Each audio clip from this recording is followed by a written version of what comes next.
नमस्कार. महासागरच्या खरीखरीमध्ये मी ऐश्वर्या शिंदे आपलं स्वागत करते. एनडीएचे सरकार सत्तारूढ झाले आहे. या सरकारला आंध्र प्रदेशातून तेलुगू देसमच्या 16 खासदारांनी आणि बिहारच्या जदयूच्या 12 खासदारांनी समर्थनाचे लेखी पत्र दिले होते. ते समर्थन मिळाल्यामुळेच हे सरकार बहुमतात आले. मात्र गेल्या काही दिवसांपासून नितीश कुमार पुन्हा एकदा मौनात गेले आहेत. निमंत्रण असूनही आणि खास विमान पाठवूनही नितीश कुमार आंध्र प्रदेश आणि ओरिसा या दोन्ही ठिकाणी शपथ ग्रहणाला गेले नाही. नितीश कुमार यांचे हे प्रयोग आता केवळ बिहारचेच नाही तर देशातील जनतेला माहीत झाले आहे. नितीश कुमार यांच्याकडे सध्या 12 खासदार आहेत. त्यांनी आपल्या खासदाराला वेगळे मोठे खाते द्यावे अशी मागणी केली होती. भाजपने अर्थातच ती मान्य केली नाही. त्यामुळे ते नाराज आहेत का? तसे असेल तर त्यांच्या नाराजीमुळे जरी त्यांनी वेगळे पाऊल उचलले तरी सध्याच्या सरकारला धोका नाही हे उघड आहे. त्यांच्या बरोबर जोपर्यंत तेलुगू देसमचे खासदार येत नाहीत तोपर्यंत सरकारच्या स्थैर्यावर परिणाम होण्याचा प्रश्नच नाही. तेलुगू देसमचे सध्या तरी भाजप बरोबर जमलेले दिसत आहेत. मंत्रिमंडळात त्यांनाही महत्वाची खाती मिळाली नाहीत. आता लवकरच लोकसभेच्या अध्यक्षाची निवड करावी लागणार आहे. लोकसभेचे अध्यक्षपद तेलुगू देसमने मागितले आहे. लोकसभा अध्यक्षाला किती अधिकार असतात हे वेगळे सांगायची गरज नाही. त्यामुळेच की काय हे पद भाजप बहुधा तेलुगू देसमला देणार नाही. आताच्या केंद्रातील सरकारने चंद्राबाबू नायडू यांना आंध्र प्रदेशासाठी मोठी आर्थिक मदत देण्याचे मान्य केले असावे. पण या दोन्ही पक्षांना मनासारखी खाती आणि विशेष पॅकेज देण्यात येईल की नाही असाही प्रश्न आहे. आता फक्त आश्वासन द्यायचे आहे.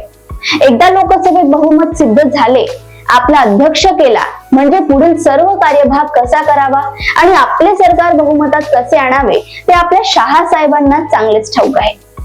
तिकडे राष्ट्रीय स्वयंसेवक संघ आक्रमक झालाय. संघाकडून बऱ्याच मागण्या आल्याचे सांगितलं जात आहे. त्या मागण्या कितपत मान्य होतात ते आपण पुढे बघूच. आताचा प्रश्न नितीश कुमार यांचा आहे. नितीश कुमार यांच्यासाठी इंडिया आघाडीचे निमंत्रण आणि मोठे पद तयार आहे. मात्र नितीश कुमार आणि चंद्राबाबू जोपर्यंत बहुमताची खात्री होत नाही तोपर्यंत आपली बाजू बदलणार नाही. इंडियाकडे अपक्षांपैकी 8 ते 10 खासदार आले तरी ती संख्या 240 ते 242च्या पुढे जात नाही. म्हणजे पुन्हा बहुमतासाठी किमान 30 ते 35 खासदार लागतील. तेव्हा कुठे काठावरचे बहुमत मिळेल. काठावरील बहुमताच्या भरोशावर सरकार चालवण्याचा इरादा इंडिया आघाडी करणार नाही असं दिसतंय.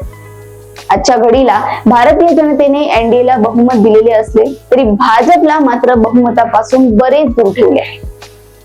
त्यामुळे दोन्ही आघाड्यांना इतर खासदारांची मदत घेणे गरजेचे आहे. त्यातल्या त्यात एनडीएच्या घटक पक्षांचे मिळून बहुमत आहे. त्या घटक पक्षांमध्ये रुसवे फुगवे होऊन काही पक्ष बाहेर पडले तरच उलथापालथ होणे शक्य आहे. एकूणच नितीश कुमार कितीही नाराज असले तरी त्यांच्या मौनाला भाजप फार गंभीरपणे घेईल असं दिसत नाही. तेलुगू देसमला आपले सरकार चालवण्यासाठी भाजपची मुळीच गरज नाही. मात्र बिहारमध्ये तशी परिस्थिती नाही. या वातावरणाचा आढावा घेतल्यावर असे दिसतंय की आजच्या घडीला तरी मोदी शहा यांच्या सरकारला नितीश कुमार वाकवू शकतील अशी परिस्थिती नाही. पंतप्रधान मोदीही आपण बदललेले आहोत, आपण नम्र झालेले आहोत, आपले इतर पक्षांबद्दलचे प्रेम जागृत झाले आहे असे दाखवत असले तरी पुढील काही महिन्यातच सरकार मजबूत करण्याचा प्रयत्न होईल. त्यामुळे नितीश कुमार यांचे आत्ताचे बहिष्कारास्त्र त्यांना काही फायदा मिळवून देईल असे वाटत नाही.